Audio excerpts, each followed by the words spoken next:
anyway, eto. Hindi pa tayo tapos. Sabi ni Ram J, bye-bye Daddy Mark, bye-bye everyone. Hindi pa tayo tapos. May dalawa pa tayo mga bossing. Eto, dito tayo kay Tobats. Pexman, mamatay man. Basta rin yung kagustuhan. Tama ba? Nakalimutan ko na yung ano na yun. Nakalimutan ko na yung kanta. Hindi magdadalawang isip, di kaya king. Pagbibigyan. Tama, nalilimutan ko na yan. Anyway, Bato de la Rosa, Pexman, mamatay man. Pexman, Pexman. Parang nakikipaglaro. Pexman, hindi ako nandaya. Di ba? Hindi ako nandaya. Pexman, mamatay man ako. Hindi ako miyembro ng Davao Death Squad. Ano yung sinabi nung yung sinabi ni dating Pangulong Duterte nung nasa Senado siya. Ayan, yung mga PNP chief ko, alam nila yan. Ano yung sinasabi nung dating Pangulo? Di ba?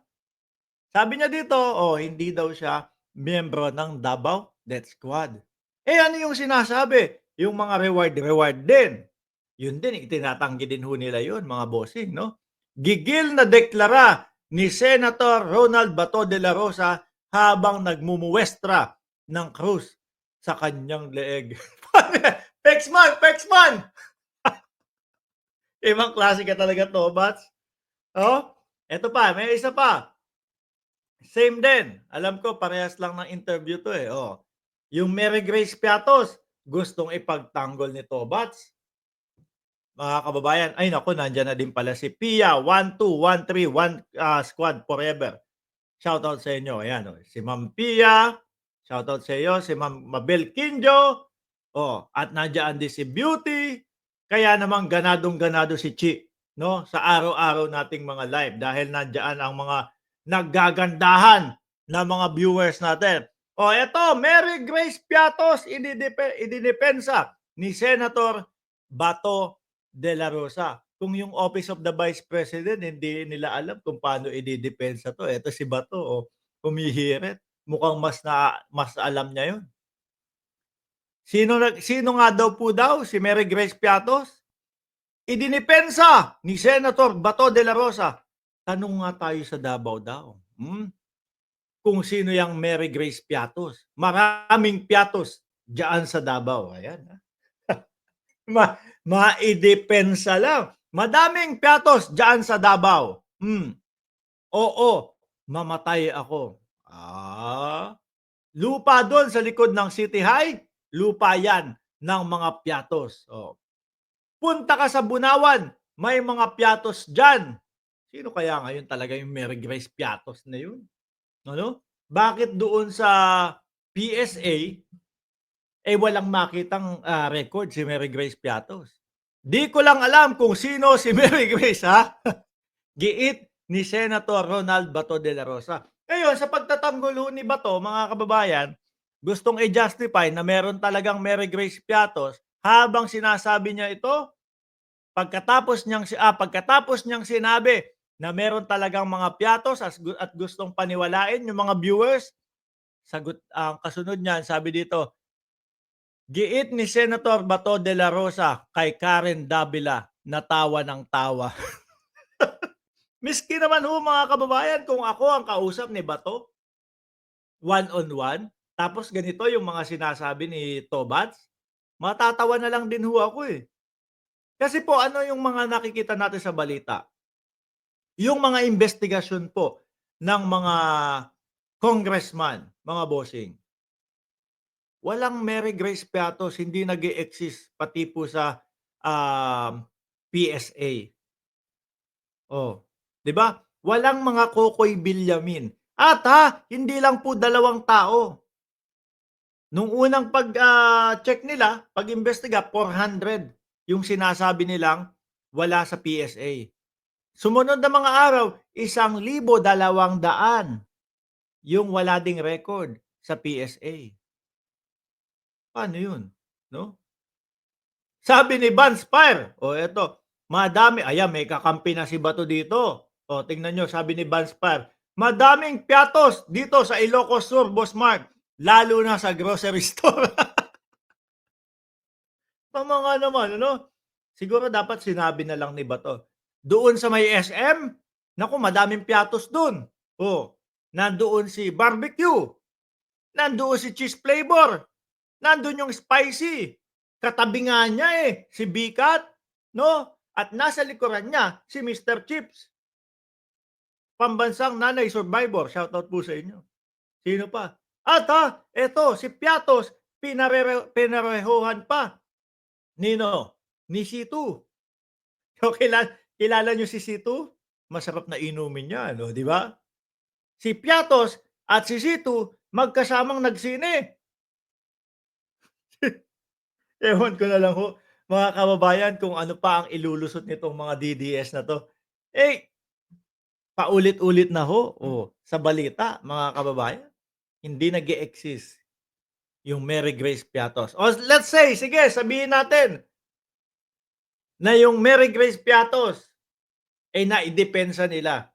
Paano yung 1,000 ano, 1,300 ilan ba? 1,200. O paano yung 1,199, paano nila idedepensa yon? O ang dami nun, 'di ho ba? Ipit ho, Kaya ho galit na galit ho sila.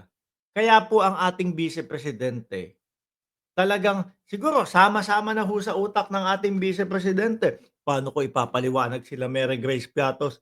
Paano ko ipapaliwanag itong mga, ano pa pangalan nung iba? Kokoy Villamin. Paano ko ipapaliwanag yung 250,000 per night na mga safe houses, et cetera. O tapos ayun, nakakuha ng, tiyempo na magpa-press con doon sa loob ng Congress. Ano? Nasabi, "Tignan niyo ho, ang dilim na dito sa lugar namin. Pinatayan po kami ng ilaw." Yung pala, yung pader na switch o kung nasaan yung switch, ano, nandoon din sa loob nila. So, sa madaling salita, sila lang din ho nagpatay.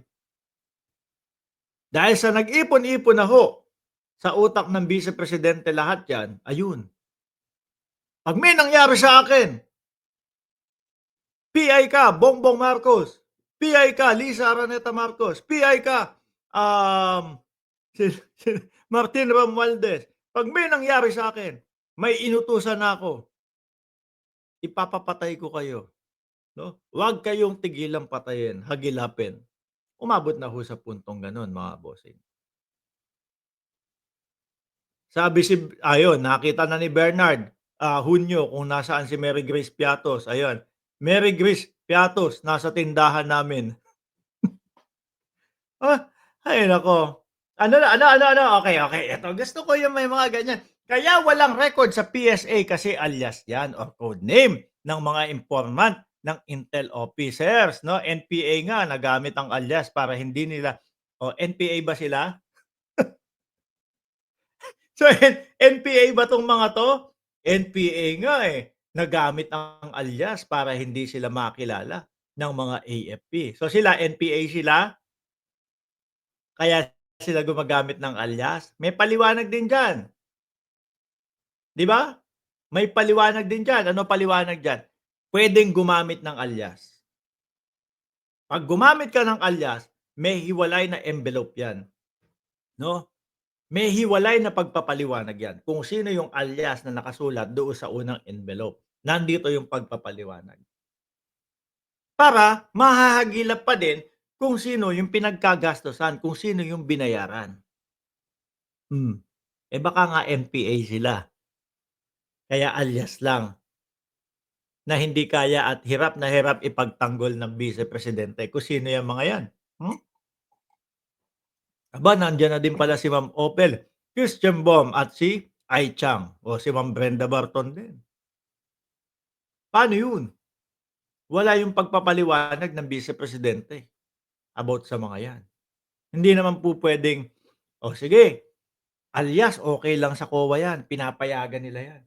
Baka ho lahat 'no, ng mga tumatanggap ng confidential funds, sulat mo na lang alias, lagay mo na lang alias. "Boss, paano kung hanapan tayo?" Hindi nila puwedeng hanapin yun, bawal yun hanapin kasi confidential nga. Oh, paano yan boss? Saan mapupunta yun? Saan pa? Di sa bulsa namin, natin, baka lahat ng mga yan, ganun na ang gawin, 'di ba? Kaya doon sa sinasabi na puwedeng gumamit ng alias, meron dapat na sapat na pagpapaliwanag pa din kung sino yung alias na yun, oo. Kung sino yung si Mary Grace Piatos. Kunyari ganito, sinulat ko, ilalagay ko po Mary Grace Piatos, yung alias niya ganito, bla, bla, bla. Tapos nakasulat dun sa hiwalay na envelope, "Yan pong si Mary Grace Piatos ay ang ating Vice Presidente." 'No? Itinago namin siya sa Mary Grace Piatos upang hindi po mismong makilala ng mga kalaban et cetera, et cetera. Gano'n dapat, 'di ba? Example lang 'yun, ha? Anyway, eto